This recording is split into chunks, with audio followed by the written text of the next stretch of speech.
মুন্সিগঞ্জের শ্রীনগর থানা থেকে এজাহারভুক্ত আসামি যুবদল নেতা তরিকুল ইসলামকে ছিনিয়ে নেওয়ার প্রতিবাদে ঢাকা মাওয়া মহাসড়কে অবস্থান নিয়ে ব্লকেট কর্মসূচি পালন করেছে বৈষম্যবিরোধী ছাত্র আন্দোলনের নেতাকর্মীরা। দুপুর 12টার দিকে দক্ষিণ কেরানীগঞ্জের ধলেশ্বরী টোল প্লাজা সংলগ্ন এলাকায় মহাসড়কে বৈষম্যবিরোধী ছাত্র আন্দোলনের নেতাকর্মীরা অবস্থান নেয়। এ সময় তারা ওই ঘটনায় জড়িতদের দ্রুত বিচারের দাবিতে স্লোগান দিতে থাকে।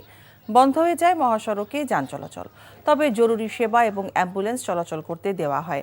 মহাসড়ক থেকে শিক্ষার্থীদের সরে যেতে পুলিশ অনুরোধ করার পরও কর্মসূচি অব্যাহত রাখে শিক্ষার্থীরা। পরে জেলার অতিরিক্ত পুলিশ সুপার আ.ন.ম ইমরান আসামিকে দ্রুত গ্রেফতারের আশ্বাস দিলে দুপুর 1টার দিকে কর্মসূচি প্রত্যাহার করা হয়।